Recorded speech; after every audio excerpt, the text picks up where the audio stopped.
अपनी अपनी समझ है। तो एक शब्द है परमात्मा का, पूज्य गुरुदेव जी के द्वारा लिखा हुआ है।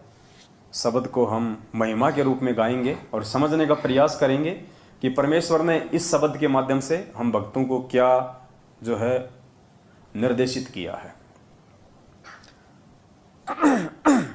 सत साहे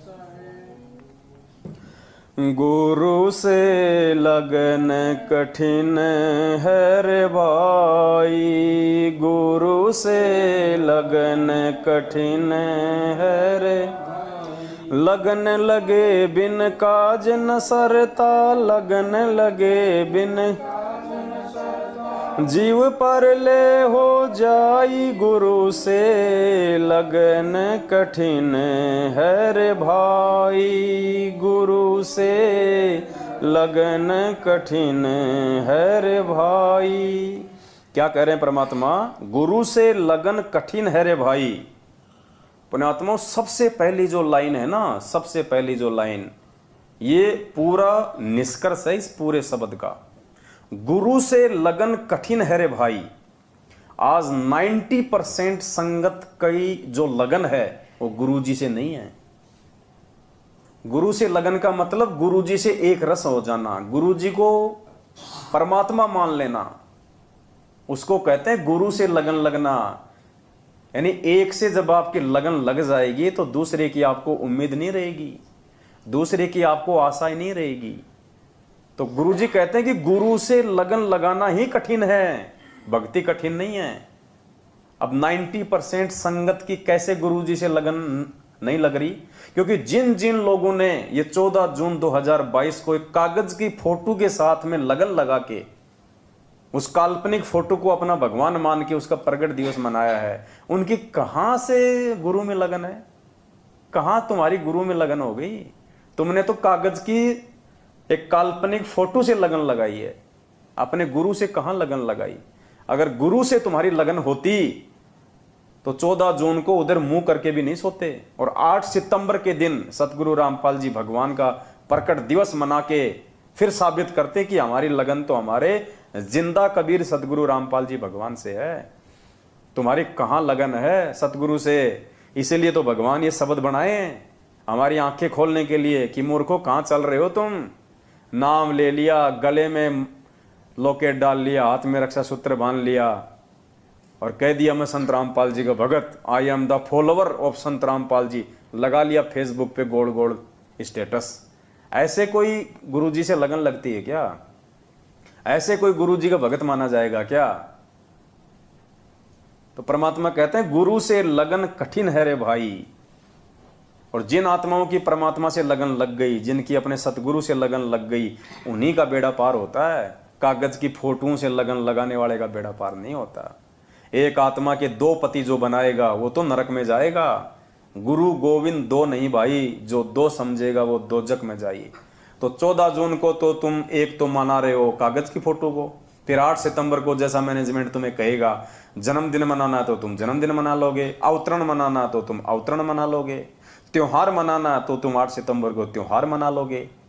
तुम्हारा कोई स्टैंड ही नहीं है। बिन पैंदे के लोटे, जिधर ठोकर मारो उधर ही उड़ जाओ। अरे तुम आत्मा एक हो, तुमने उसके पति 2 बना रखे हैं, ये तो वैश्या भक्ति है, व्यभिचारणी भक्ति कर रहे हो तुम। कहां जी रहे हो भक्तो? फिर कहते हो हम संत रामपाल जी के भगत हैं। अभी तो तुम काल के भगत हो, संत रामपाल जी के भगत हो। सात संगति में आके देखो। गुरु से लगन कठिन है रे भाई, गुरु से लगन कठिन है रे भाई। लगन लगे बिन काज न सरता, लगन लगे बिना जीव पर ले हो जाई। गुरु से लगन कठिन है रे भाई, गुरु से लगन कठिन। परमात्मा कहते हैं लगन लगे बिन काज नहीं सरता। एक सत्संग में कहा ना गुरु जी ने कि जब तक आप अपने गुरु को परमात्मा नहीं मानोगे तब तक तो आपकी भक्ति बने ही को नहीं। स्पष्ट कहा गुरु जी ने। जब तक आप अपने गुरु को परमात्मा नहीं मान लोगे तब तक आपकी भक्ति बनेगी नहीं। तो क्या कह रहे हैं परमात्मा, लगन लगे बिन काज नहीं सरता। आज क्यों मर रहे हैं मैनेजमेंट वाले? आए दिन सारनाम प्राप्त लोग हार्ट अटैक से, एक्सीडेंट में, बीमारियों से, कोरोना में मर गए हजारों। क्यों मर रहे हैं? क्योंकि लगन लगे बिन काज नहीं सरता, कोई काम सिद्ध नहीं होगा। और जीव प्रलय हो जाई यानी अकाल मौत, मरेंगे फिर। तो इस शब्द के अनुसार वही तो सब कुछ हो रहा है। परमात्मा ने हमें गीता जी अध्याय 16 श्लोक नंबर 23 से क्या पढ़ाया कि शास्त्र विधि को त्याग के जो मनमान आचरण करेगा उसकी ना सिद्धि होगी, ना रिद्धि मिलेगी, ना उसका कोई कार्य सिद्ध होगा। तो यही तो हो रहा है। हम इसी श्लोक के अनुसार तो चल रहे हैं 90% आज। शास्त्र विधि को त्याग के, क्योंकि शास्त्र तो क्या कहते हैं कि गुरु बड़े हैं गोविंद से और मन में देख विचार, हरि सुमरे सो रह गए और गुरु भजे होए पार। तो शास्त्र क्या कह रहा है कि गुरु, अगर कोई भगवान भी तुम मानते हो तो उससे भी बड़ा है। और कहते हैं कि तुम भगवान को पूजोगे गुरु के रहते सहते तो तुम पार नहीं हो पाओगे। हरि सुमरे सो वार है, यानी वो काल की तरफ है, और गुरु भजे होए पार। तो नालायको तुम शास्त्रों के अनुसार भी नहीं चल रहे। गीता जी अध्याय नंबर 16 श्लोक नंबर 23 जब गुरु जी हमें पढ़ाते हैं तो तुम सोचते हो गुरु जी तो दुनिया वालों के लिए कह रहे हैं। तो तुम कोई पाताड़ लोक के हो क्या? तुम भी तो इसी दुनिया के हो। तुम अपने ऊपर नहीं लेते उन शब्दों को, जबकि गुरु जी स्पेशली तुम्हारे लिए कह रहे हैं। तो देख लो, शास्त्र विधि को त्याग के तुम मनमानाचरण कर रहे हो। गुरु को छोड़कर तुम गोविंद को पूज रहे हो, जबकि तुम्हारा गुरु ही गोविंद है। गुरु गोविंद कर जानियो और रहिए शब्द समाए, और मिले तो दंडवत बंदगी, नहीं पल पल ध्यान लगाए। आज एक भाई ने कमला बहन को यह मैसेज भेजा था कि गुरु गोविंद कर जानियो रहिए शब्द समाए, मिले तो दंडवत बंदगी, नहीं तो पल पल ध्यान लगाए। जो इस वाणी को समझ जाएगा उसका मोक्ष निश्चित है। तो बहन ने दास से दिन में पूछा, तो दास ने कहा बहन वाणी तो बिल्कुल सही भेजी है भाई ने, लेकिन वो इसका अर्थ नहीं जान पा रहा। अब इस वाणी का क्या अर्थ है? गुरु गोविंद कर जानिए, यानी यहां पे भगवान का ऑप्शन ही समाप्त कर दिया। स्पष्ट आदेश दे दिया गुरु जी ने कि गुरु गोविंद कर जानिए। गुरु को ही गोविंद मानो, गुरु को ही भगवान मानो, गुरु को ही कबीर मानो, और रहिए शब्द समाए, यानी उसकी प्रत्येक मर्यादा में, उसके प्रत्येक वचन में। और मिले तो दंडवत बंदगी, अगर गुरु जी आमने सामने कभी हो जाएं, मिल जाएं, तो दंडवत बंदगी, नीचे जमीन पे लेट जाना चाहिए, झुक जाना चाहिए, अपने आप को मिट्टी बना देना चाहिए। नहीं तो पल पल ध्यान लगाए। किसका? गुरु जी का। तो फिर भगवान के लिए तो जगह ही नहीं बची। भगवान को यदि आप मानते हो कोई और कोई गोविंद है, कोई भगवान है, तो भगवान के लिए तो इस वाणी में जगह नहीं छोड़ी। ध्यान भी उन्हीं का लगाना है, पल पल सामने आ जाए तो दंडवत भी उन्हीं को करना है, और गुरु को ही भगवान मान के चलना है, और उन्हीं के वचन में चलना है। तो तुम 14 जून को कहां धक्के खाने गए थे? किस कागज की फोटो को पूज के आए हो? क्यों अपना नाम खंड करके आए हो? अगर किसी का थोड़ा बहुत कोई बचा भी हुआ था, उनका भी इन्होंने 14 जून को खंड बंड कर दिया। तो परमात्मा कहते हैं लगन लगे बिन काज नहीं सरते। ये काज परमात्मा सत्सेवकों के सार रहा है। किसी की उंगली का नाखून भी अगर उतरा हो पिछले 7 साल से, एक भी बंदा लाके खड़ा कर दो। मर्यादा तोड़ने वाले तो 1000 मरेंगे, चाहे सत्सेवक हो चाहे मैनेजमेंट हो। अब आप कहोगे जी फिर मैनेजमेंट वाले भी वही मर रहे हैं जो मर्यादा तोड़ रहे हैं। तो मर्यादा तुड़वा कौन रहा है? ये मैनेजमेंट ही तो तुड़वा रहा है। तो मालिक कहते हैं लगन लगे बिन काज नहीं सरते, जीव प्रलय हो जाए, गुरु से लगन कठिन है रे भाई। जैसे पपैया बूंद का प्यासा, जैसे पपैया बूंद का प्यासा, पिया पिया रट लगाई, प्यासे प्राण निकल जा बेशक और नीर ना भाई, गुरु से लगन कठिन है भाई, गुरु से लगन कठिन है भाई। लगन लगे बिन काज न सरता, लगन लगे बिन काज न सरता, जीव पर ले हो जाई गुरु से लगन कठिन है भाई, गुरु से लगन कठिन है भाई। क्या कह रहे हैं परमात्मा? जैसे पपैया बूंद का प्यासा पिया पिया रट लगाई। परमात्मा कहते हैं जैसे एक पपैया होता है ना, एक पक्षी होता है, और मालिक कहते हैं जो स्वाति नक्षत्र में जो बारिश होती है ना, वो केवल उस बारिश की बूंद का ही वो जो है वो जल ग्रहण करता है, बाकी जल नहीं पीता हो। चाहे प्यास के मारे वो प्यासा मर जाए, चाहे उसके प्राण निकल जाएं, अगर वो पानी पिएगा तो स्वाति नक्षत्र में जो बारिश होती है उसी का जल पिएगा। तो पुण्यात्माओं, यहाँ पे परमात्मा ने पपैया की जगह एक भगत को रखा है, एक साधक को रखा है। और स्वाति नक्षत्र वो परमेश्वर स्वयं, उसका ज्ञान, उसके वचन, उनके आदेश, उनकी वाणी। तो जो सच्चा भगत होगा वो केवल अपने परमात्मा, अपने सतगुरु पर ही आश्रित होगा। सतगुरु के अलावा, यानी उस पपैया के लिए नक्षत्र, मतलब स्वाति नक्षत्र के समय में जो बारिश होती है उसके अलावा चाहे ऊपर से अमृत बरसा दो, वो अपना मुंह नहीं खोलेगा। उस अमृत को भी वो अपने अंदर ग्रहण नहीं करेगा, क्योंकि उसके शरीर की जो व्यवस्था है, उसकी जो प्रकृति है, वो परमात्मा ने वैसी ही बना रखी है। तो पुण्यात्माओं, यहां परमात्मा समझ रहे हैं कि उस पपैया रूपी भगत को यदि आश्रित रहना है, यदि उसको निर्भर रहना है, यदि उसको वास्तव में अपना मोक्ष करवाना है, तो केवल और केवल अपने गुरु भगवान पे ही आश्रित रहना है। अगर वो आदेश की पालना करे तो अपने गुरु भगवान के ही आदेशों की पालना करे। वो अगर किसी की पूजा करे तो केवल अपने गुरु भगवान की ही पूजा करे। अगर किसी के वचन को माने तो केवल अपने गुरु भगवान के वचन को ही माने। और तुम्हारे को तो इन्होंने पपैया से काला कौवा बना दिया। काला कौवा, गुरु जी का तो तुम एक भी आदेश नहीं मानते, और सारे आदेश तुम मानते हो पीले पर्चों के, और पीले पर्चे लिख रहा है मैनेजमेंट। एक भी आदेश इस पीले पर्चे का गुरु जी के ज्ञान से मेल नहीं खाता। अरे आंखें फूट गई है जब तो बात अलग है। अगर आंखें सही हैं तो 27 साल से गुरुजी के सत्संग सुन लो और देख लो, कभी भी गुरुजी ने रक्तदान की बात करी हो, दे दान की बात करी हो, कभी भी आश्रम में गुरुजी ने भक्तों को आदेश दिया हो कि बच्चों रक्तदान करो, दे दान करो, कभी भी गुरुजी ने किसी पार्टी विशेष को वोट दिलाया हो, जैसे मैनेजमेंट आए दिन कहता है कि बीजेपी को वोट दो, बीजेपी का समर्थन करो। बिल्कुल ही मतलब इस दिमाग में कोयला भर रखा है क्या? गधे से गधा आदमी भी समझ जाए इतने सत्संग सुन के परमात्मा के। और हम क्या कर रहे हैं? पपैये के बजाय कौवे की भूमिका निभा रहे हैं।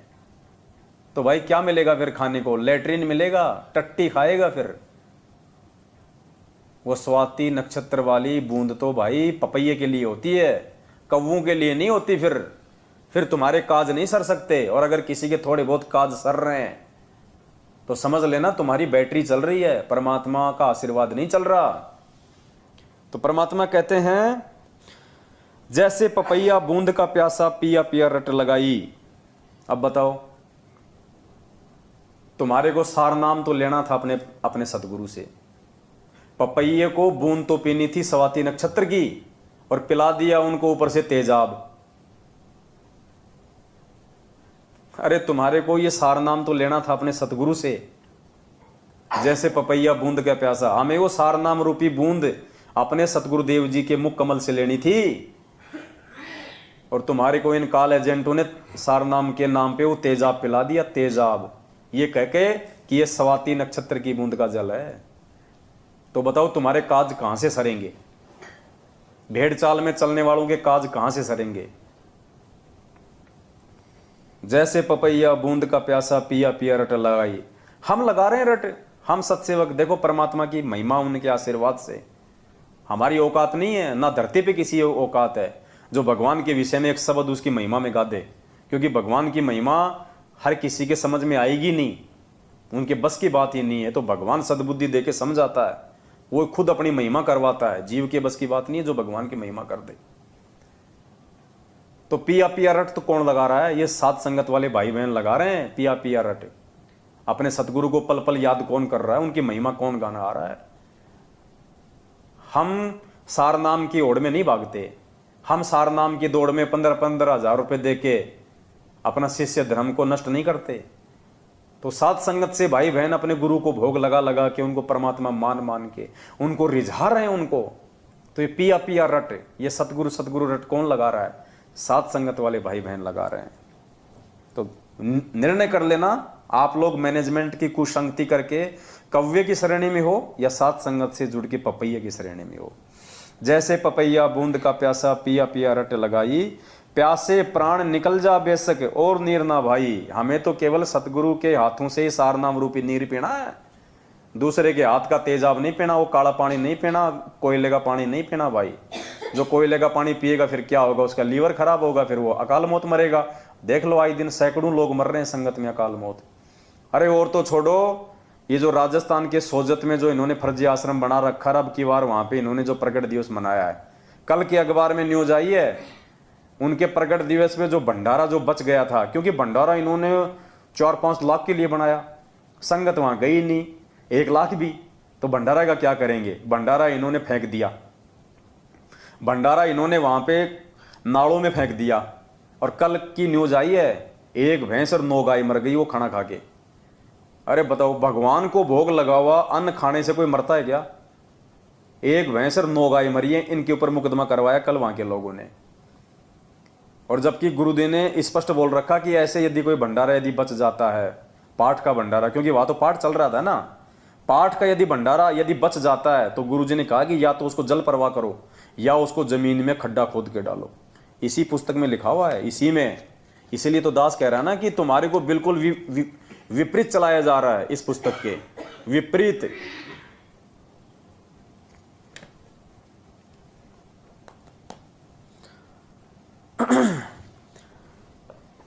गुरु से लगन कठिन है रे भाई, गुरु से लगन कठिन है रे भाई। लगन लगे बिन काज न सरता, लगन लगे बिन काज न सरता, जीव परले हो जाई। गुरु से लगन कठिन है रे भाई, गुरु से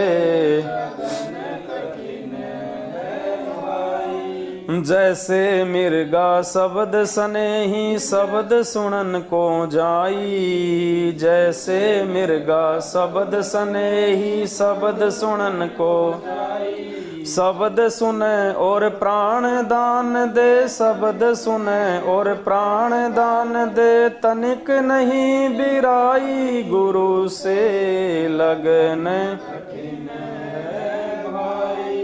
गुरु से लगन कठिन है रे भाई। लगन लगे बिन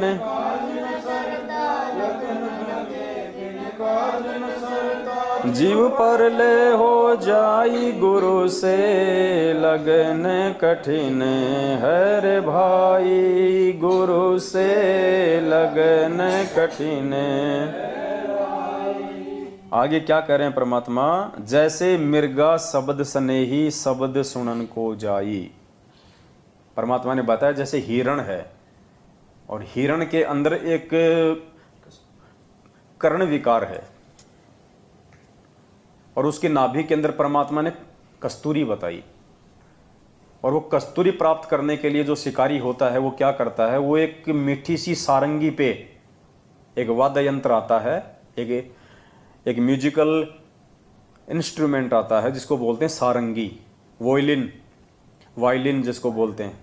वो एक ऐसी धुन प्रकट करता है, इतनी मीठी वो धुन प्रकट करता है कि वो हिरण जो होता है वो विवश हो जाता है, उसके आगे नतमस्तक होने को उसे रहा नहीं जाता।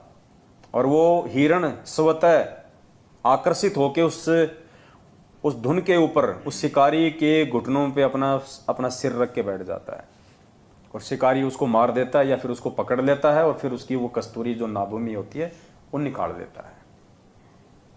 तो क्या कह रहे परमात्मा? जैसे मिर्गा शब्द स्नेही शब्द सुनन को जाई, शब्द सुने और प्राण दान दे, तनिक नहीं बिराई। उस शब्द को सुनने के लिए वो इतना विवश हो जाता वो कि वो अपने परवाह नहीं करता है वो।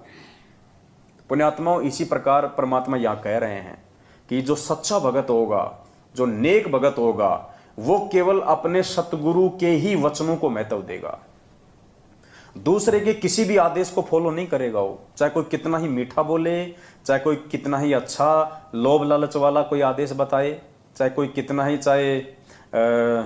ऑफर वाला कोई आदेश बताए, बिल्कुल नहीं मानेगा। वो केवल अपने सतगुरु के वचन का ही इंतजार करेगा, अपने सतगुरु के वचन पे ही वो टिका रहेगा, सतगुरु का ही वो इंतजार करेगा। क्योंकि उसका जो भाव होता है, जो सच्चा भगत होता है, उसका भाव केवल अपने सतगुरु के वचन के प्रति ही होता है। दूसरे के वचन को वो मान ही नहीं सकता, चाहे कोई कितना ही अच्छा बताए, चाहे कोई कितना ही, चाहे उनके परिवार का कोई सदस्य बतावे, चाहे कोई कोऑर्डिनेटर बताओ, उसके अंदर वो जो गुण होता है वो मतलब वो जन्मजात होता है।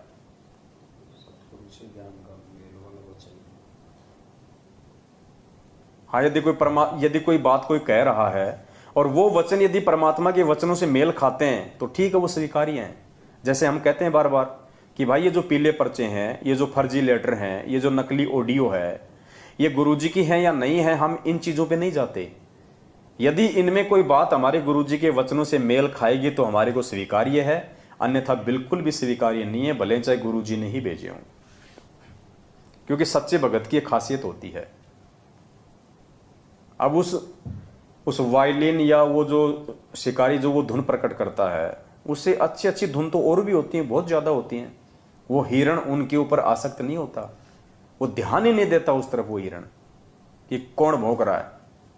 लेकिन जब उसको अपने सतगुरु वाली वो धुन जब उसको सुनाई देगी तो फिर वो जो है मतलब विवश हो जाता है, वहां पे उसको ब्लाइंड फेथ करना पड़ता है। तो पुण्यात्माओं, संगत ने आज क्या किया पिछले 7 वर्षों से, ये पीले पर्ची रूपी मीठी मीठी धुन, ये फर्जी लेटर रूपी मीठी मीठी धुन, ये नकली ऑडियो रूपी मीठी मीठी धुन आप लोगों को काल भगवान की प्रेरणा से ये मैनेजमेंट सुना रहा है और आप लोग इन पे आसक्त हो रहे हो। अरे हम भी तो आपके भाई बहन हैं, हम पे तो इनका कोई असर नहीं होता, हम तो उल्टा इनका पोस्टमार्टम और कर देते हैं कि ये किस व्यक्ति ने भेजा है, किस मनवश और स्वार्थी व्यक्ति के ये विचार हैं। 27 साल से भगवान के विचार सुन के कि हम इतना भी निर्णय नहीं कर सकते कि हमारे गुरुजी ने हमें क्या वचन कहे, हमारे गुरुजी ने भक्ति मार्ग पे हमारे को किस प्रकार से चलने के लिए आदेशित किया है, कि हम इतना भी नहीं जान सकते। साल भर तक टीचर ने पढ़ाया भारत की राजधानी नई दिल्ली, भारत की राजधानी नई दिल्ली, और जब परीक्षा का समय आया और उसमें कोई कहता कि बेटा भारत की राजधानी पंजाब, तो कोई मूर्ख व्यक्ति पंजाब लिखेगा, समझदार नहीं लिखेगा। तो कोई मूर्ख व्यक्ति होगा जो इन पीले पर्चों को गुरुजी का आदेश मान के इस राजनीति का हिस्सा बनेगा और अपने कर्म फोड़ेगा। तो ये जो मिर्गा वाली जो भूमिका है, ये पुण्यात्माओं साथ संगति से जुड़ के सत्सेवक भाई बहन निभा रहे हैं, क्योंकि उन्हें अपने परमात्मा का जो शब्द है, जो परमात्मा की जो वाणी है, परमात्मा की जो धुन है, वो उन्हें याद है। हम केवल अपने परमेश्वर के वचनों पे आकर्षित होते हैं, किसी दूसरे के वचनों पे आकर्षित नहीं होते जो परमात्मा के ज्ञान से मेल ना खाए। तो मालिक कहते हैं, जैसे मिर्गा शब्द स्नेही शब्द सुनन को जाई, शब्द सुने और प्राण दान दे तनिक नहीं बिराई, गुरु से लगन कठिन है भाई। आगे परमात्मा कहते हैं, जैसे सती चढ़े सल ऊपर पिया रहो मन भाई, जैसे सती चढ़े सल ऊपर अग्नि देख डरे ना मन में, अग्नि देख डरे ना मन में, हंस हंस जा जल जाई, गुरु से लगन कठिन, गुरु से लगन कठिन है भाई। लगन लगे बिन काज न सरता, लगन लगे बिन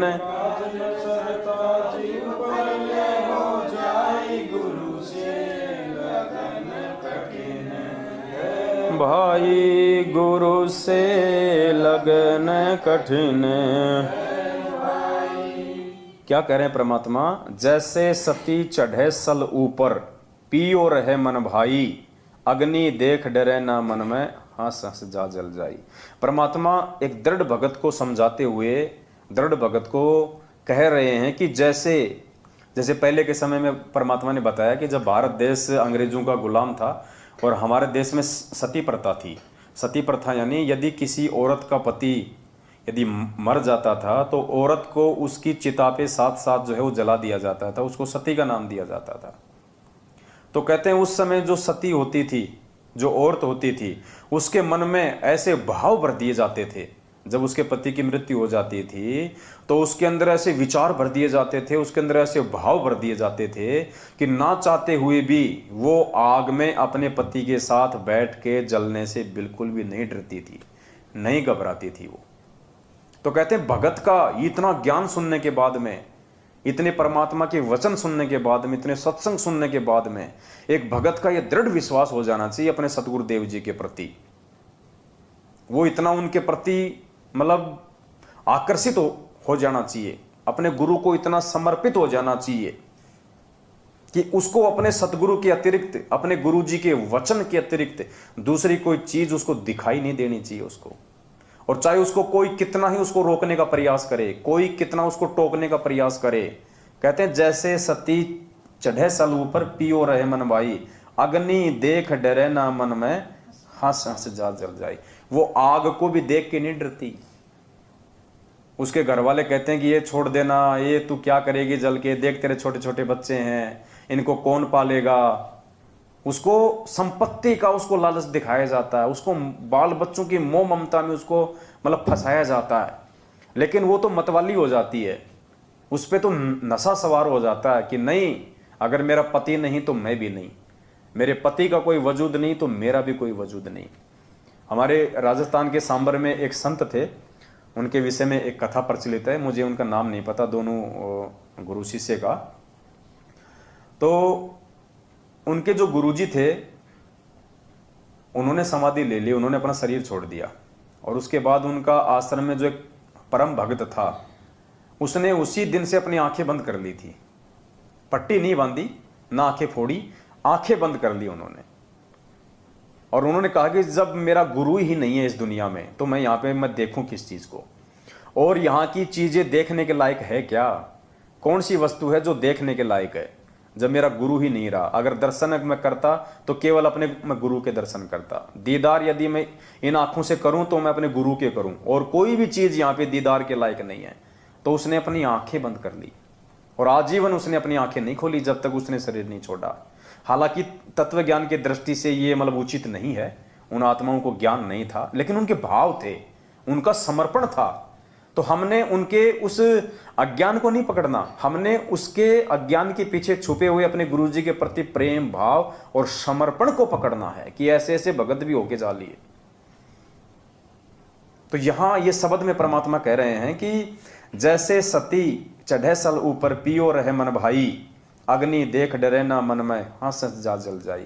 उसको कितना लोभ लालच स्वार्थ उसको दिखाया जाता है, उसको डराया जाता है, उसको धमकाया जाता है, लेकिन वो अपने सतगुरु के प्रति इतनी ज्यादा आसक्त हो जाती है, इतनी ज्यादा समर्पित हो जाती है, इतनी ज्यादा मतवाली हो जाती है, उसको दुनिया में फिर कोई दूसरी बकवाद उसको दिखाई नहीं देती।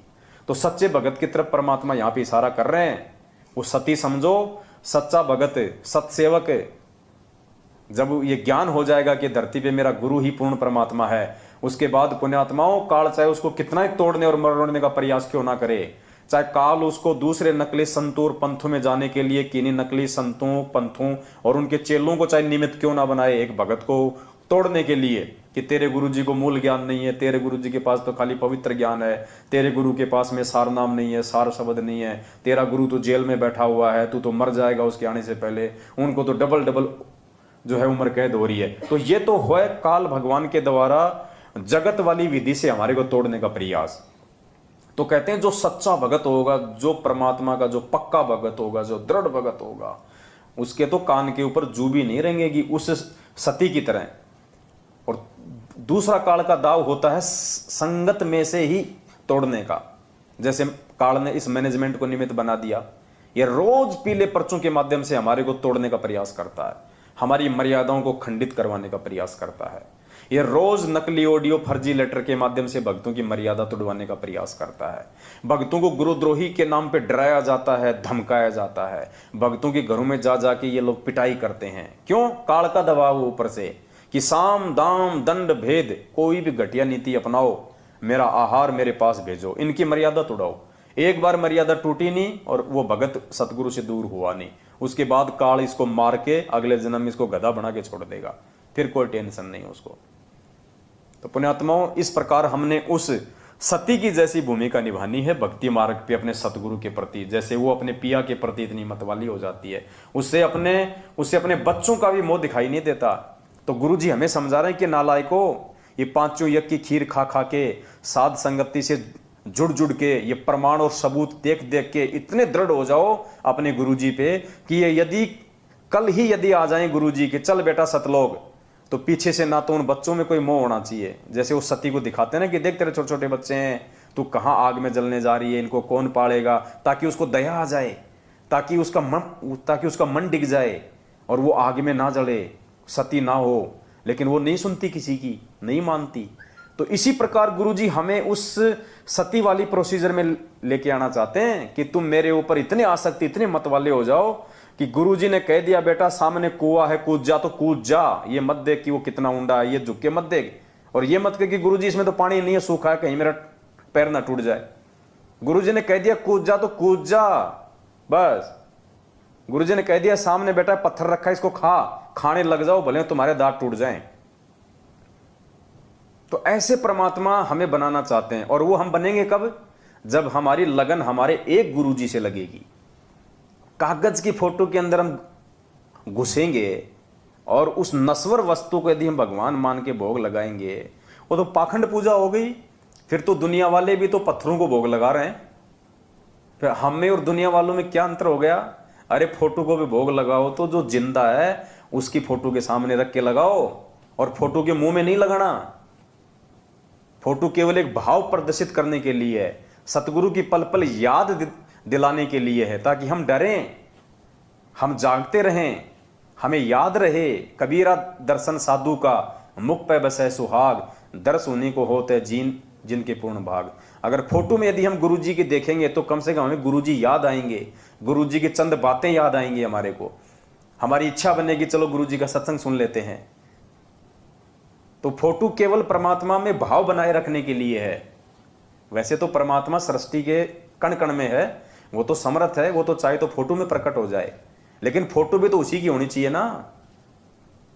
तो हम सत्सेवक भी अगर फोटो के आगे रख के भोग लगाते हैं तो वर्तमान जिंदा कबीर की फोटो के आगे लगाते हैं, दाढ़ी मूछ वाली काल्पनिक हाथ से बनाई हुई फोटो के आगे नहीं लगाते।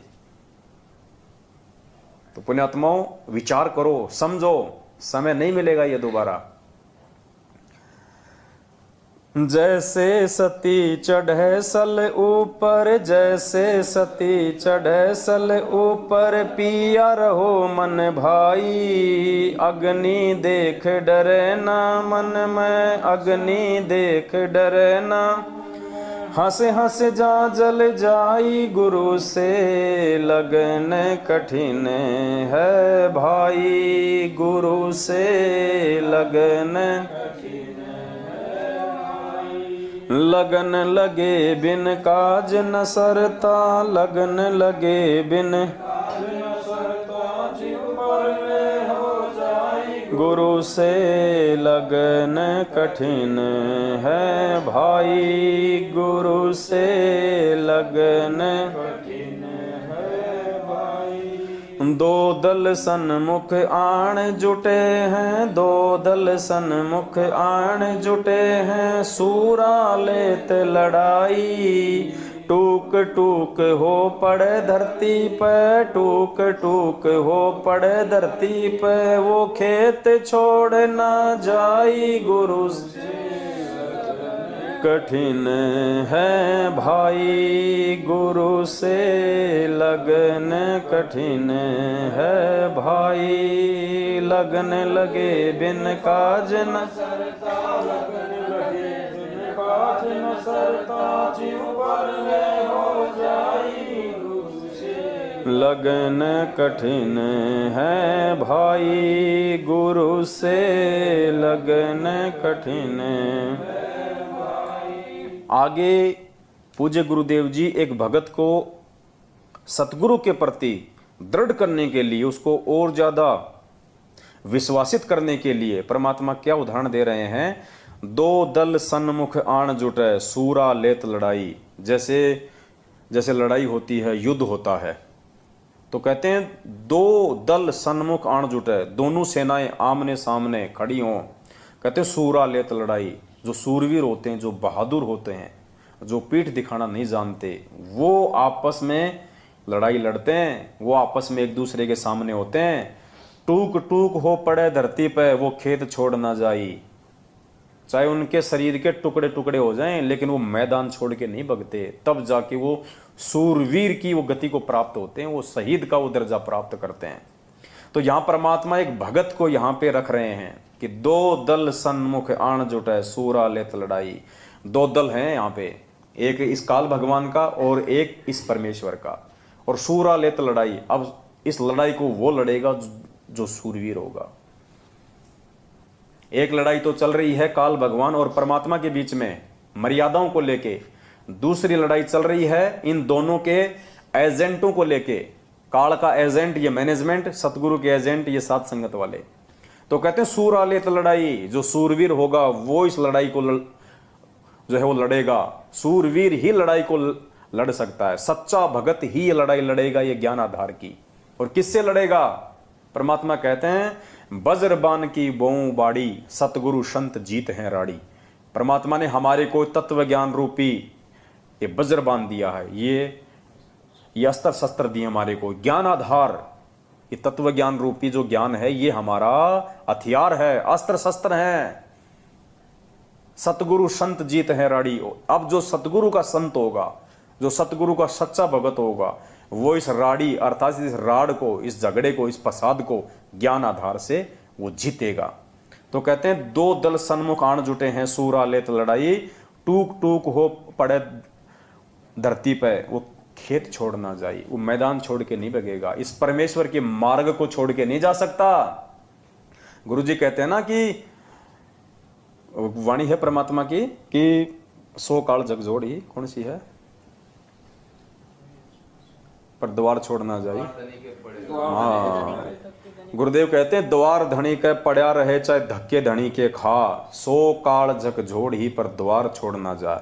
तो ये परमात्मा का द्वार, ये परमात्मा का ये रण क्षेत्र है, ये भक्ति मार्ग जो है, जो सतगुरु रामपाल जी भगवान ने हमारे को जो एक सेना के रूप में खड़े किया है, विश्वास करके हमारे को परमात्मा ने काल भगवान की सेना के सामने जो खड़े कर दिया, हमारे को तत्व ज्ञान रूपी अस्त्र शस्त्र देके हमको भगत बना के एक सैनिक के रूप में परमात्मा ने इस युद्ध मैदान में, इस आध्यात्मिक महाभारत में हमारे को परमात्मा ने आज लाखों भक्तों को जो है वो खड़ा कर दिया। अब मालिक कहते हैं कि कौन लड़ेगा ये लड़ाई? सूरवीर लड़ेगा, जो सच्चा भगत होगा वो लड़ेगा। टूक टूक हो पड़े धरती पे, पर खेत छोड़ ना जाई। अब टूक टूक होके पड़ने का मतलब आध्यात्मिक मार्ग में क्या होता है कि तुम्हारे को डराया जाएगा, तुम्हारे परिवार वालों के द्वारा, तुम्हारे रिश्तेदारों के द्वारा, तुम्हारे ऑफिस वालों के द्वारा, तुम्हारे समाज वालों के द्वारा। कोई किसी का पति किसी को जो है वो तोड़ने का प्रयास करेगा, डराएगा, धमकाएगा, घर से निकाल दूंगा, मैं निकल जाऊंगा, मार दूंगा, ये कर दूंगा।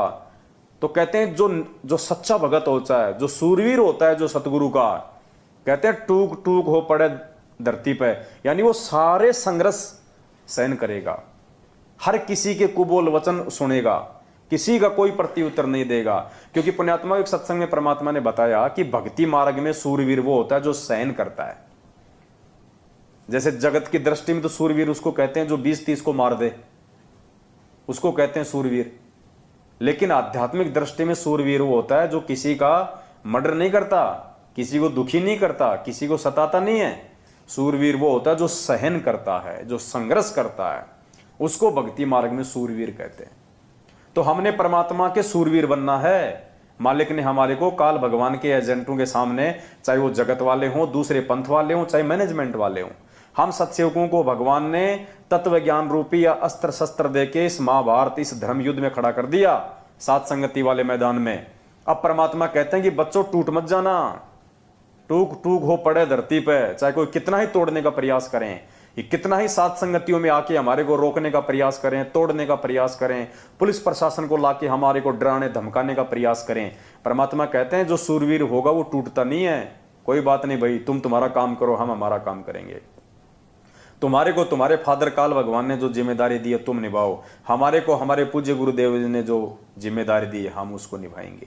हमें लड़ना नहीं, हमें झगड़ना नहीं, हमें किसी के प्रति मन में कोई बुरा भी नहीं सोचना। हमने वो करना है जो गुरुजी चाहते हैं। बस हमें विश्वास रखना है अपने गुरुदेव के ऊपर और हमने निरंतर आगे बढ़ना है। अपनी सावधानी रखो और सात संगतियों में आगे बढ़ते रहो। ये आमने सामने की लड़ाई नहीं है, ये पृथ्वीराज चौहान और मोहम्मद गोरी वाली आमने सामने की लड़ाई नहीं है। ये लड़ाई ज्ञान आधार की है। हमने अपना बचाव भी रखना है, परमात्मा के मिशन को भी आगे बढ़ाना है और भाई बहनों को भी समझाना है। तो हमने 2 कदम पीछे हटके चलना है, प्यार प्रेम के साथ में चलना है, समझदारी के साथ में चलना है। जल्दबाजी नहीं दिखानी, यहाँ पे मारकाट का मार्ग नहीं है ये। बदनामी अपने ही बाप की होगी, क्योंकि काल ने अपने भाइयों को सामने अपने एजेंट के रूप में खड़ा कर दिया। अब बताइए, हम लड़े तो हम किससे लड़े, विरोध करें तो हम किससे करें, अगर बुरा सोचे तो हम किसका सोचें, श्राप दें तो हम किसको दें। हमारे भाई सामने, उनकी बुद्धि अभी नादान है, वो काल प्रेरित है, वो समझ नहीं पा रहे, आगे चल के रोएंगे पछताएंगे, बात अलग है।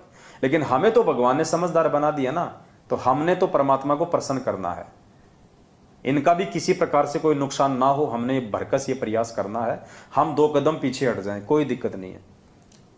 शेर यदि 2 कदम पीछे हटता है तो वो डरता नहीं है, वो शिकार पे अपनी मजबूत और ज्यादा अपनी पकड़ को और ज्यादा मजबूत करने के लिए कि 2 कदम पीछे होकर फिर छलांग मारता हो। तो जब ये सात संगति में आवे, कोई ऐसी दिक्कत हो जाए, ये पुलिस प्रशासन को ले आवे, ये खुद भी 1 नंबर के ये गुंडे हैं, आपको पता ही है, ये भी लेके लठा जाते हैं, भक्तों को गाली गलौच मारने लग जाते हैं। 2 कदम पीछे हट जाओ, हाथ जोड़ लो, ठीक है भाई साहब, मार खा लेंगे कोई दिक्कत नहीं, गालियां खा लो, गाली खाने से कोई जो है वो फुनसियाँ नहीं होती हैं, कोई बात नहीं है। हम फिर एक नई सात संगति करेंगे, फिर 10, 15, 20 दिन बाद किसी भगत भाई बहन के घर पे करेंगे। तो हमने इस प्रकार से प्यार प्रेम से आगे बढ़ना है। और जब कल को इनकी भांग का नशा उतरेगा ना, फिर देखना पुण्यात्माओं, ये लोग मैनेजमेंट वाले, ये गुरुजी का भाई, ये गुरुजी की बेटा बेटी, ये गुरुजी की पत्नी, ये तुम्हारे कोऑर्डिनेटर नामदान वाले, तुम लोगों से नजर मिलाते समय भी इनकी गुद्दी नीचे रहेगी, इनकी गर्दन, कि इनको क्या जवाब दें हम। हमने इनके साथ में इतनी जातियां करी हैं, हमने इनको इतना जो है भला बुरा कहा, और तो और हमने पुलिस प्रशासन से भी हमने इनको डराने का प्रयास किया। कल को इन लोगों की गर्दन नीची रहेगी यूं हम सत्सेवकों के सामने, ये लोग बोलने के लायक नहीं रहेंगे। तो हमने हर प्रकार से मर्यादा में रहना है, हमने गुरुजी को प्रसन्न करना है। हमने यदि इन पे हाथ उठा दिया गलती से भी, पुण्यात्मा, वो कर्म का फल भोगना पड़ेगा। हम चाहे कितने अच्छे बन के रह रहे हैं, कितने मर्यादा में, अगर हमने मर्यादा तोड़ी तो वो मर्यादा टूटने वाला जो कर्म है वो हमने भोगना पड़ेगा। ये विधान है यहाँ का, अच्छे का अच्छा मिलेगा और बुरे का बुरा मिलेगा। तो वही बात है पुण्यात्माओं, अब तो थोड़ा सा ही समय ये शेष रहा है। परमात्मा एक सत्संग में हमारे को सुनाते हैं, वो वाणी मुझे ध्यान नहीं है, कोई नेट चल रहा है क्या किसी का?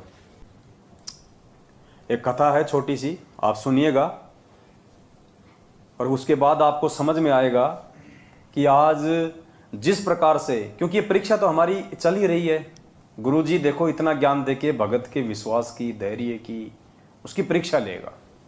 अब इस परीक्षा में कितने लोग जल्दबाजी में और नासमझी में फेल हो चुके हैं, आप देखना। और जो लोग हिम्मत बांध के रुके हुए हैं, देखो मैनेजमेंट के साथ रह के गंदी राजनीति करना ये भक्ति मार्ग पे रुकना नहीं है। इससे अच्छा तो नालायक को भक्ति को छोड़ देते, कम से कम गुरु वचन तोड़ के ये कर्म तो ना बिगड़ते। रुकने का मतलब है गुरु जी के वचन पे रुकना, चाहे गर्दन कट जाए। गुरु जी ने कह दिया कि भक्तों को राजनीति से दूर तो दूर, फिर गुरु जी का भाई क्या, चाहे गुरु जी का बाप आके क्यों ना बोल दे, नहीं करनी तो नहीं करनी। तो ये कहानी है एक राजा और एक नाचने वाली की। और देखो कैसे उस नाचने वाले के एक दोहे ने कितने लोगों को पाप करने से बचा लिया। एक राजा को राज भोगते हुए काफी समय हो गया था, बाल भी सफेद होने लगे थे। एक दिन उसने अपने दरबार में एक उत्सव रखा और अपने गुरुदेव एवं मित्र देश के राजाओं को भी सादर आमंत्रित किया। उत्सव को मनोरंजन बनाने के लिए राज्य की सुप्रसिद्ध नाचने वाली को भी बुलाया गया। राजा ने कुछ सोने की मुद्राएं अपने गुरुजी को भी दी, ताकि यदि वे चाहें तो नाचने वाली के अच्छे गीत व नृत्य पर उसे पुरस्कृत करें। सारी रात नाच गान चलता रहा। ब्रह्म मुहूर्त की बेला आई, यानी सुबह 4-5 बजे का समय हुआ। नर्तकी ने देखा, उस नाचने वाली ने देखा कि मेरा ढोलक बजाने वाला ऊँग रहा है, यानी उसको उबासी आ रही है, जो ढोलक बजा रहा था उसको नींद सी आ रही है। नर्तकी ने देखा कि मेरा तबले बजाने वाला ऊँग रहा है। उसको जगाने के लिए नर्तकी ने एक दोहा पढ़ा। उस नाचने वाली ने अपने ढोलक वाले को जगाने के लिए कि भैया सो मत, अभी थोड़ी देर की बात है, वरना सारा काम बिगाड़ देगा। उसने एक दोहा पढ़ा, क्योंकि सबके सामने तो बोल नहीं सकती थी वो, इसलिए उसने एक दोहे के माध्यम से उस ढोलक वाले को जागरूक करना चाहा। और उसने क्या कहा, बहुत बीती थोड़ी रही, बहुत बीती थोड़ी रही, यानी रात जो है 75% बीत चुकी है। बहुत बीती यानी ज्यादातर रात बीत चुकी है भाई, थोड़ी रही, थोड़ी सी बची है भाई, सुबह होने वाली है। पल पल गई बिताए, और पल पल समय निकलता जा रहा है। एक पलक के कारण क्यों कलंक लग जाए। अरे एक पल के कारण, जब तूने पूरी रात ढोलक बजाया, अब थोड़े से समय के लिए क्या सो रहा है, क्या ऊँग रहा है, इस एक पल के कारण थोड़े से। क्योंकि 5 बजे तो आरती हो ही जाया करती थी पहले गांव में, जब माता जी का जागरण होता था 11 बजे तो वो मिस्री लेके बैठा करते थे, तबले बजाते थे, 1-2 महाभारत की या रूप बसंत की कहानी सुनाया करते थे। सुबह 5 बजे ओम जय जगदीश हरे करके अपना निकल लिया करते थे। तो 4-4:30 बजे वो तबले वाला ऊँग रहा था, नींद आ रही थी। तो नर्तकी ने उसको क्या कहा कि बहुत बीती थोड़ी रही, पल पल गई बिताए, एक पल के कारण क्यों कलंक लग जाए। कि थोड़े से समय के लिए क्यों राजा को नाराज कर रहा है, थोड़े से समय के लिए क्यों इस सभा में मेरी बेइज्जती करवा रहा है, क्यों अपने ऊपर ये कलंक लगवा रहा है भाई, अपनी मंडली के ऊपर। तो उसने अपने तबले वाले को जगाने के लिए दोहा बोला था। अब उस दोहे का असर कहां कहां हुआ, देखना आप पुण्यात्माओं। अब इस दोहे का अलग अलग व्यक्तियों ने अपने अपने अनुरूप अलग अलग अर्थ निकाला।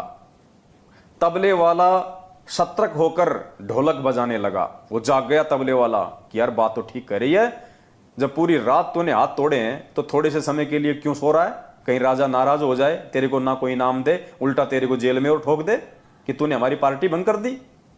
तो वो एकदम से सतर्क हो गया, अटेंशन हो गया, बढ़िया जो है वो तबला बजाने लगा। ये बात जब गुरुजी ने सुनी, राजा का जो गुरु था उसने जब ये बात सुनी, उसने ये दोहा सुना। कौन सा दोहा कि बहुत बीती थोड़ी रही, पल पल गई बिताए, एक पलक के कारण क्यों कलंक लग जाए। जब ये बात गुरुजी ने सुनी तो उन्होंने सारी मोहरें उस नाचने वाली के सामने फेंक दी। वही दोहा नर्तकी ने फिर से पढ़ा तो राजा की लड़की ने अपना 9 लखा हार नाचने वाली को भेंट कर दिया। अब देखना आगे इन सब ने क्यों किया ये सब। फिर वही दोहा दोहराया तो राजा के पुत्र युवराज ने अपना मुकुट उतारकर नाचने वाली को समर्पित कर दिया। नर्तकी फिर वही दोहा दोहराने लगी तो राजा ने कहा कि बस कर। अब राजा हो गया, गुस्से में हो गया राजा को मालूम नहीं था क्या क्या हो रहा है यहां पे। तो राजा ने कहा कि बस कर, एक दोहे से तुमने वैश्या होकर भी सबको लूट लिया। राजा को चिंता होगी कि सब इसको भेंट कर रहे हैं, ऐसा क्या हो गया, इसने तो सबको अपने जाल में फंसा लिया। तो राजा नाराज हो गया उसके ऊपर, वो कहने लगा बस कर, एक दोहे से तुमने वैश्या होकर भी सबको लूट लिया। जब ये बात राजा के गुरु ने सुनी तो गुरुजी की आंखों में आंसू आ गए और गुरुजी कहने लगे राजा इसको तुम वैश्या मत कहो, ये तो अब मेरी गुरु बन गई है, इसने मेरी आंखें खोल दी हैं। ये कह रही है कि मैं सारी उम्र यानी राजा के गुरु ने वैश्या के दोहे का क्या मतलब निकाला और कैसे उसकी आंखें खुली कि मैं सारी उम्र संयम पूर्वक भक्ति करता रहा और आखिरी समय में नर्तकी का मुजरा देखकर अपनी साधना नष्ट करने यहां चला आया हूं भाई, मैं तो चला। ये कहकर गुरुजी तो अपना कमंडल उठाकर जंगल की ओर अपनी साधना के लिए चल पड़ा। यानी उस दोहे का उस गुरु पे क्या असर हुआ कि रे नालायक, तूने बहुत बीती थोड़ी रही और पल पल गई बिताए, कि नालायक पूरी जिंदगी तो तूने साधना की, जंगलों में तूने तपस्या की भगवान प्राप्ति के लिए, और अब लास्ट समय में जब तेरा मोक्ष होने वाला है तो तू ये गंदे नाच देखने के लिए आ गया, अपने एक कर्म बिगाड़ने के लिए आ गया, तू अपनी भक्ति बिगाड़ने के लिए आ गया। तो राजा को इससे मतलब शिक्षा मिल गई और राजा ने उसके गुरु ने वो मोहरें उस नर्तकी को फेंकी और वापस अपनी साधना के लिए चला गया। अर्थात भक्तों को यहां पे शिक्षा लेनी चाहिए। पुण्यात्माओं, ये परीक्षा चल रही है हमारी और ये थोड़ा बहुत समय बचा हुआ, अब गुरुजी के जेल से बाहर आने का थोड़ा ही समय बचा हुआ है। बहुत बीती बहुत गई, क्या वाणी है, बहुत बीती थोड़ी रही। यानी पुण्यात्माओं, अब हमारी जो परीक्षा का जो समय था, जो परमात्मा 7 साल से ले रहे हैं, वो ज्यादातर समय हमारा बीत चुका है और थोड़ी रही, थोड़ा समय बचा है, साल 1.5-2 साल का हद मार के। वैसे तो मालिक की मौज है, समर्थ के विषय में हम आकलन भी नहीं कर सकते, लेकिन जीव बुद्धि के हिसाब से सोच रहे हैं कि हो सकता है परमात्मा 1.5 से 2 साल में दया कर दे, बाकी हो सकता है परमात्मा 2028 तक का भी स्वांग रस दे। वो तो मालिक है भैया, भक्तों को बिल्कुल नीले कपड़े की तरह निचोड़ के देखेगा। वो तो जो उसका रहेगा, जो उसका होगा, वो तो भैया सबरी की तरह 1000 साल भी इंतजार करेगा। तो कहने का मतलब है बहुत बीती थोड़ी रही और पल पल गई बिताए।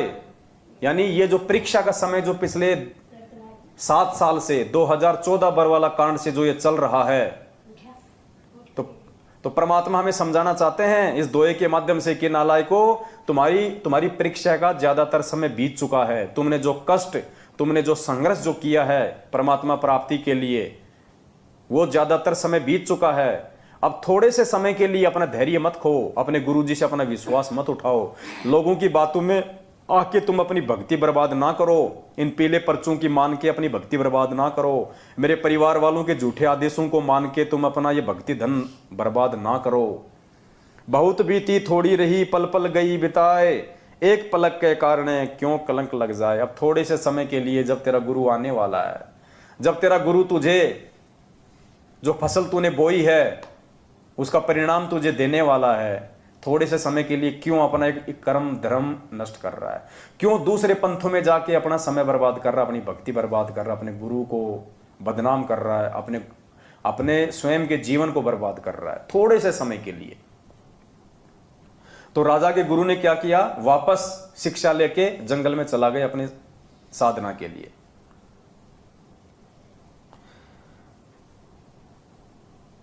राजा की लड़की ने कहा कि पिताजी मैं जवान हो गई हूं। अब राजा की लड़की को क्या शिक्षा मिली, राजा की लड़की ने अपना 9 लाख रुपए का हार उस वेश्या को क्यों दिया। राजा की लड़की ने कहा पिताजी मैं जवान हो गई हूं, आप आंखें बंद किए बैठे हैं, मेरी शादी नहीं कर रहे थे, मैं आज रात आपके महावत के साथ, यानी जो हाथी चलाता है राजा का, हाथी का ड्राइवर, आपके हाथी के ड्राइवर के साथ भागकर अपना जीवन बर्बाद कर रही थी। लेकिन इस नाचने वाली ने मुझे सुमति दी, मुझे सद्बुद्धि दी कि जल्दबाजी मत कर, कभी तो तेरी शादी होगी, क्यों अपने पिता को कलंकित करने पे तुली हुई है।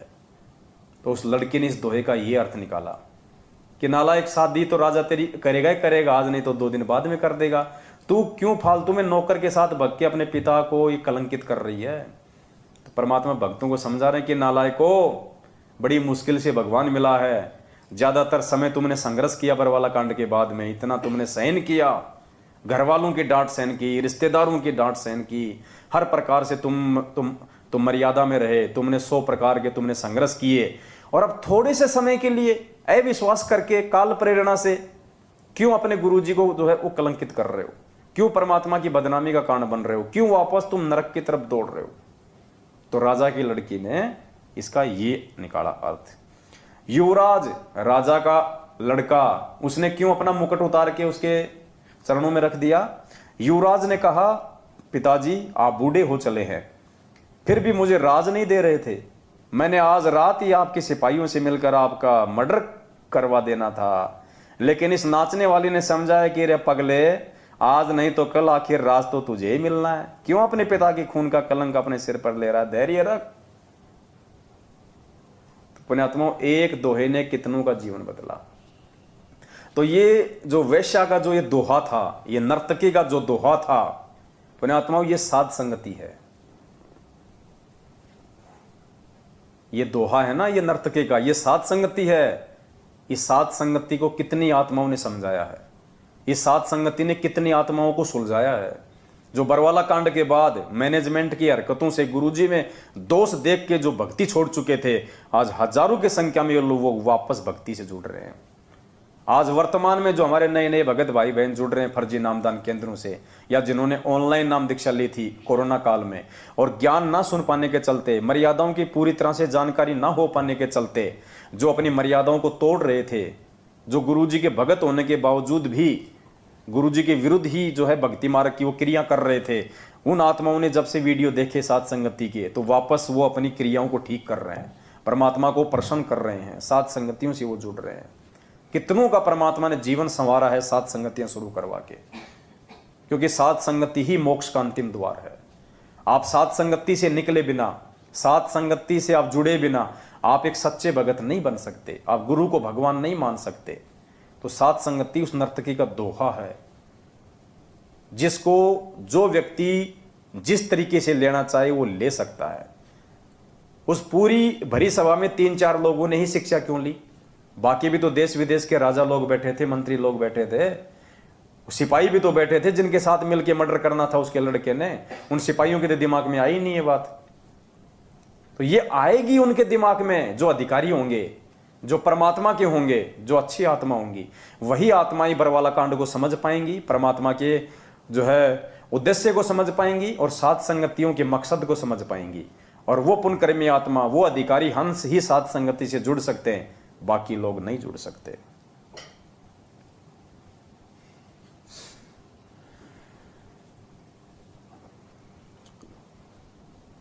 तो क्या बताया?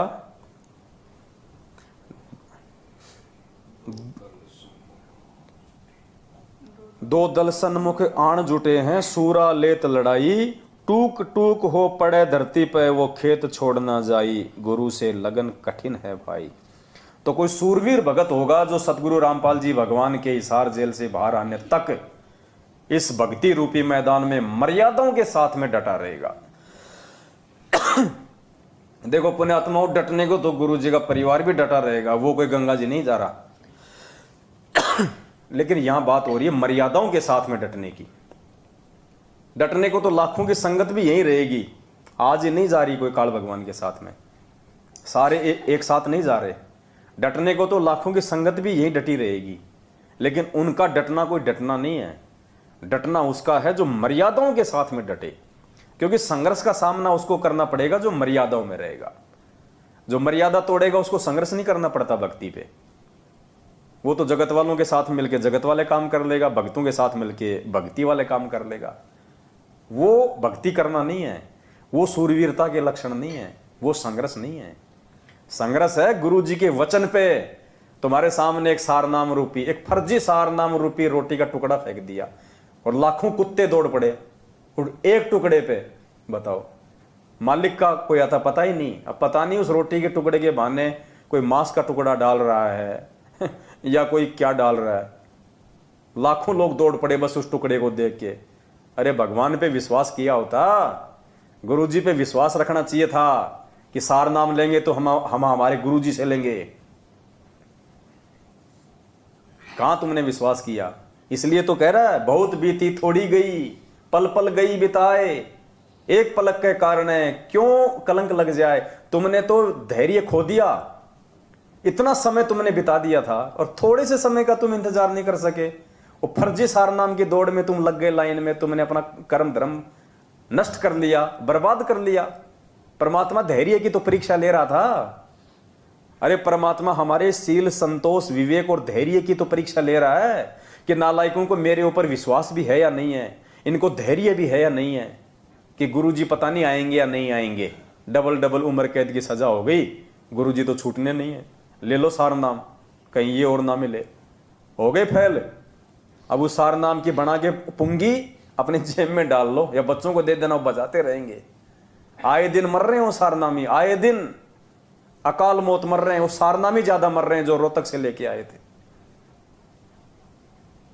तुमसे अच्छी तो वो ढोलक वाला था जो जाग गया, वो राजा का लड़का था जो जाग गया, वो गुरु था जो जाग गया, वो लड़की थी जो जाग गई। और तुम मूर्ख परमात्मा से तत्व ज्ञान लेने के बाद भी ठोकर खा गए, तो तुम्हें संभालने वाला फिर कौन है धरती पे भाई? जो भगवान से सद्बुद्धि लेके ठोकर खा रहा है उसको संभालने वाला दुनिया में कोई नहीं है। फिर अब तुम वही पाओगे जैसी तुम्हारी करनी है। जो तुमने बोया है गुरु जी के जेल जाने के बाद तुम वही काटोगे। मैनेजमेंट ने गेहूं बता के तुम्हारे को भांग का बीज दे दिया, अब क्या खाओगे जब आने वाले समय में जब भूखमरी फैलेगी, जब अनाज की कमी आएगी, त्राई त्राई मचेगी, भांग खाओगे? नहीं, जिसने गेहूं बोया वो गेहूं खाएगा, जिसने भांग बोई वो भांग खाएगा। तो ये पीले पर्चों के ऊपर, फर्जी ऑडियो के ऊपर, नकली लेटर के ऊपर, दे दान, रक्तदान, इन कुपात्रों को ज्योति पाठ और दान का जिसने पैसा देके जो भांग का बीज बोया है उसको भांग खानी पड़ेगी, और भांग खाई नहीं जाती। भांग से पेट नहीं भरता, भांग खाओगे उल्टा और नशे में हो जाओगे। तो तुमने तो भाई अपने जो बचाव का एकमात्र रास्ता था उस विनाशकारी समय में भाई 90% भक्तों ने खो दिया। जगत की फिर भी भगवान रक्षा करेगा, क्योंकि जगत तो नादान था, उसको पता नहीं था। तुमको सारे हथियार देने के बाद भी तुमने लड़ाई क्यों नहीं लड़ी? भगवान ने तुम्हारे को तत्व ज्ञान रूपी, मर्यादा रूपी हथियार दे दिए, फिर भी तुम निहत्थे बन के क्यों खड़े रहे? जवाब देना पड़ेगा।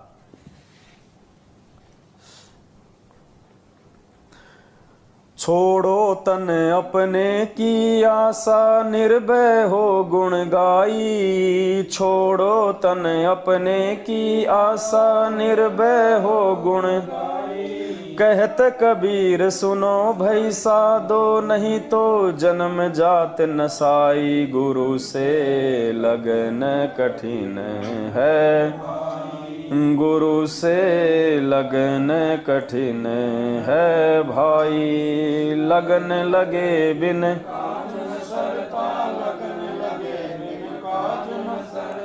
जीव पर ले हो जाई। गुरु से लगन कठिन है भाई। गुरु से क्या कह रहे हैं पूज्य गुरुदेव जी? छोड़ो तन अपने की आशा, निर्भय हो गुण गाई। कहत कबीर सुनो भई साधो, नहीं तो जन्म जात नसाई। तो परमात्मा कहते हैं भाई ये सारे आडंबर पाखंड हैं, और अपने ये मरने मारने की जो भी आशा है ना, यह सब छोड़ दो। परमात्मा कहते हैं जिस मरने से जग डरे मेरे मन आनंद, कद मरूं कद पाऊं पूर्ण परमानंद। तो संगत को 90% संगत को तो दस्त हो रहे हैं। क्यों दस्त हो रहे हैं? कि आए दिन हमारे साथी मर रहे हैं, आए दिन। अरे वो भी सारनाम लाया था रोहतक से, अरे यार वो मर गया। दूसरा सोचता है यार वो सात संगत वालों की वीडियो देखे थे यार, वो सब कह रहे हैं यार ये फर्जी सारनाम है, और जिसने ले लिया ना वो गया काम से। तो सबको दस्त हो रहे हैं कि तेरी कब टिकट कट जाए, क्योंकि मर्यादा तोड़ने वाले को विश्वास नहीं रहता, फिर ना उसको भक्ति पे विश्वास रहता, ना उसको गुरुजी पे विश्वास रहता। फिर काल उसके सिर पे बैठ जाता है, फिर उसके अंदर भय पैदा कर देता है। तो सत्सेवकों के लिए कह रहा है भगवान, सात संगत वालों के लिए कह रहा है कि छोड़ो तन अपने की आशा और निर्भय हो गुण गाई। कि बच्चों सात संगत से जुड़ के मेरी महिमा करो, निर्भय होके मेरे ये गुण गाओ, तुम्हारा कोई बाल भी बाका नहीं कर पाएगा इस धरती पे। चाहे बम क्या, चाहे बम के बाप छूटो, चाहे उस विनाशकारी समय में भूखमरी क्या, चाहे भूखमरी का बाप आ जाओ, मेरे बच्चों के रसोई में पीपे मतलब मटका भर देगा परमात्मा, आटा भर देगा, सब्जी भर देगा, लूण तेल नमक मिर्ची भर देगा परमात्मा। रसोई में कमी नहीं आने देगा कोई चीज की। चाहे रोजाना 5000 आदमी खाओ, चाहे 1 किलो आटे में, 1 किलो चावल में भगवान 5000 को खिला देगा।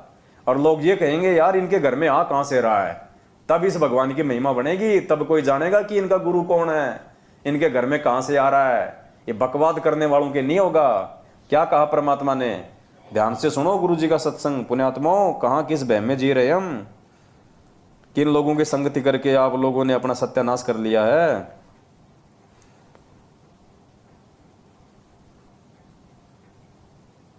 देखो क्या कह रहे हैं गुरु जी, परमात्मा अंतर्यामी उस विनाशकारी समय की एक झलक बता रहे हैं परमात्मा पहले ही। और क्या कह रहे हैं, ध्यान से सुनना।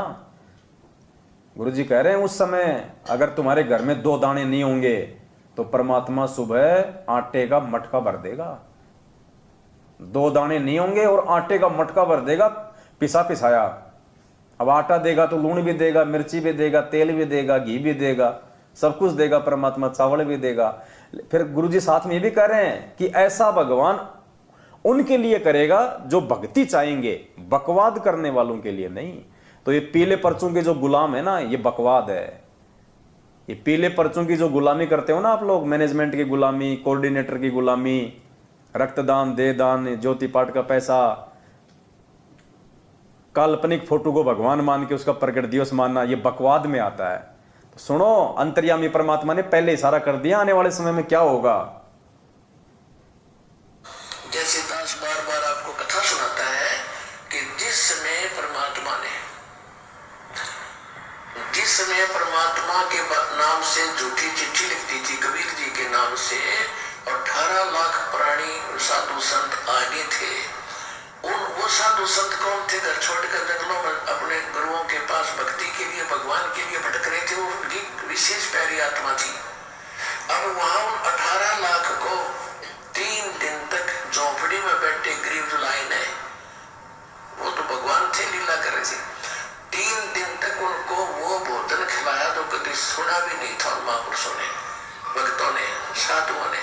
और सोना की मोहर दी और 2 हरदी और छक्के, हलवा, पूड़ी, कचौड़ी, जलेबी, छक खाओ, अच्छा बखाओ, जन्म का भूखे मरे, तिंदरे भूखड़े खानिए थे होते। तो उनके लिए जब ये लीला कर दी, पृथ्वी का माल भी नहीं था, सतलोक से ला दिया जाता है। तो आने वाले समय में जैसे जनसंख्या बढ़ रही है, 100 वर्ष के बाद क्या खाएंगे ये, अगर ये माहौल नहीं बदला थे। फिर भगवान व्यवस्था करेगा। आपके घर में 2 दाने होंगे, तड़के भरा पाओगे मटका, पीपा भरा पाओगा टेगा, इस तरह कर देगा दाता आपके लिए। लेकिन भक्ति करवाने के लिए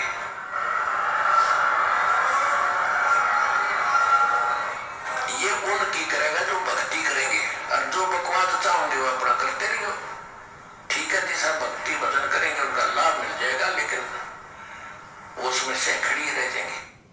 तो ये चमत्कार गुरुजी कह रहे हैं कि परमात्मा उनके लिए करेगा जो भक्ति चाहेंगे, जो बकवाद चाहेंगे उनके लिए नहीं। वो बकवाद करते रहो अपना, फिर जैसा उनका संस्कार है वैसा ही उनको मिलेगा। सुख तो सुख, दुख तो दुख, मृत्यु तो मृत्यु, जीवन तो जीवन। तो पुण्यात्मा आज भक्ति कौन कर रहा है? परमात्मा आज भक्ति किससे करवा रहा है? सत्सेवकों से, सात संगत से जुड़े हुए भाई बहनों से। आज मर्यादाओं में कौन चल रहा है? सात संगत से जुड़े हुए भाई बहन। इन पीले पर्चों को अपना गुरु मान के कौन नहीं चल रहा? हम सत्सेवक नहीं चल रहे। ये बकवाद है, ये भक्ति मार्ग में नहीं है। ऐसे आंख बंद करके कागज के टुकड़े पे तुम विश्वास करके कि ये गुरुजी का आदेश है। काल ऐसे ठगेगा, त्रिकुटी पे ऐसे ठगेगा, वहां भी तुम ऐसे ही अंधा विश्वास करोगे। एक दिन में गुरुजी कहते हैं तुम कोई मास्टर नहीं बन जाओगे, यहाँ पे रिहर्सल हो रही है। आज यदि तुम इतना ज्ञान लेके अंधे होके और एक कागज के टुकड़े पे विश्वास कर रहे हो कि गुरुजी का आदेश है, कल को ये काल तुम्हारा कोऑर्डिनेटर बन के खड़ा हो जाएगा वहां और बोल देगा पीला पर्चा आ गया, गुरुजी का आदेश है, 2 साल बाद चलेंगे सतलोक, अभी नहीं चलेंगे। तुम क्या करोगे? मना ही नहीं कर सकते, वापस आओगे। क्यों? क्योंकि आज तुम्हारी वही रिहर्सल हो रही है। जब आज तुम विरोध नहीं कर रहे, आज तुम ज्ञान आधार से ये विवेचन नहीं कर रहे, तो कल को वहां जाने के बाद भी नहीं करोगे। क्योंकि गुरुजी कहते हैं जब शरीर छूटेगा ना तो मालूम थोड़ी चलेगा कि तुम मर गए, तुम त्रिकुटी पे जा रहे हो या तुम सत्संग में जा रहे हो। ऐसे सोचोगे मैं तो गुरुजी के सत्संग में जा रहा हूं, और सामने से आ गया आपका देशराज मान पहन के टोपी, वर्ल्ड कोऑर्डिनेटर। जब तुम छोटे छोटे कोऑर्डिनेटरों का आदेश मान रहे हो तो बड़े के तो मानोगे, और काल उसी का रूप बना के खड़ा हो जाएगा, बोला चलो आदेश हो गया गुरुजी का, 2 साल बाद आएगा विमान तब चलेंगे। 2 साल में तो काल तुम्हारे को गधा बना के छोड़ देगा। तो परमात्मा कहते हैं मालिक उनके साथ ये चमत्कार करेगा जो भक्ति चाहेंगे, जो बकवाद चाहेंगे उनके साथ ये नहीं होगा। तो पुण्यात्माओं, बस ये छोटा सा एक संदेश था जो परमात्मा ने प्रेरणा की। तो सभी भाई बहनों ने मिल बैठ के आप जियों के साथ एक छोटी सी सत्संगति कर ली। आगे भी परमात्मा समय देते रहेंगे, मौका देते रहेंगे, दया बख्शते रहेंगे। तो हम सभी भाई बहन आपस में मिलके छोटी छोटी ये ज्ञान गोष्ठियां, क्योंकि देखो परमात्मा के वचन के अनुसार आने वाले समय में ऐसा ही होना है। देखो जो मैनेजमेंट वाले भाई बहन ना, वो तो बहुत पीछे छूट गए। तुम तो हमें जिंदगी में नहीं पकड़ पाओगे। अगर तुमने 2 साल बाद शुरू किया, समझ में आने के बाद 1 साल बाद शुरू किया, तो हम 7 साल से जो काम कर रहे हैं तुम 1 साल में उसकी पूर्ति कहां से कर लोगे? तो तुम तो बहुत पीछे रह गए भाई लोगों, तुम तो बहुत पीछे रह गए। और सौभाग्यशाली है वो आत्मा जो कई वर्षों से साथ संगतियों से जो जुड़ी हुई है, एक रस। बाकी तो लोग आंधी की तरह आते हैं, 4 दिन बाद तूफान की तरह भाग जाते हैं। वो सोचते हैं वहां तो कोई पद मिलेगा, यहां कोई पदवाद नहीं मिलता भाई। यहाँ तो अगर भगत बन के रहना है, दास बन के रहना तो रहो। यहाँ कोई कोऑर्डिनेटर, कोई संभागीय कोऑर्डिनेटर, कोई सेवादार, कोई ये नहीं है। यहाँ कोई नेता नहीं है, कोई सरपंच नहीं है, कोई ठेकेदार नहीं है। सब भगत है यहाँ पे, सब सेवादार है। यहाँ प्यार प्रेम एकता पक्षपात रहित है जो सतलोक में है, जो परमात्मा के आश्रम में परमात्मा रखना चाहते थे, लेकिन काल प्रेरित उनके परिवार वालों ने रहने नहीं दिया। तो यहाँ बकवाद नहीं चलती, यहाँ भक्ति चलती है। अगर भक्ति करनी है तो साथ संगति में आओ, और अगर बकवाद करके अपना जीवन नाश करना है तो मैनेजमेंट के साथ में लगे रहो। फिर परमात्मा कहते हैं कि कौन सी वाणी है मालिक की? उनको देवगढ़ जोट, संतों के नहीं काम के उनको देवगढ़ जोट। चातुर प्राणी चोर हैं, मोद मुगद गढ़ ठोट, और संतों के नहीं काम के उनको देवगढ़ जोट। जो बकवादी है ना, परमात्मा कहते हैं उनको तो उनके गले जोड़ दो, उनको तो उन्हीं के साथ रहने दो। वो संतों और भक्तों के काम के नहीं है, वो साथ संगत के काम के नहीं है। वो बैल है, उसको हड़ में जुतने में ही उसको मजा आता है। तो भाई और बहनों, बस ये छोटी सी विनती थी। परमात्मा ने दया बख्शी, आप सभी के बीच में आए बैठे।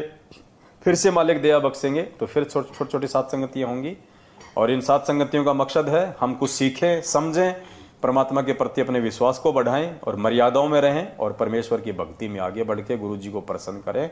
और आने वाले विनाशकारी समय में हम अपनी रक्षा के हम स्वयं कारण बने। सत साहेब। बंदी छोड़ सतगुरु रामपाल जी भगवान की, बंदी छोड़ सतगुरु रामपाल जी भगवान की जय हो। बंदी छोड़ सतगुरु रामपाल जी भगवान की जय हो। सत साहेब।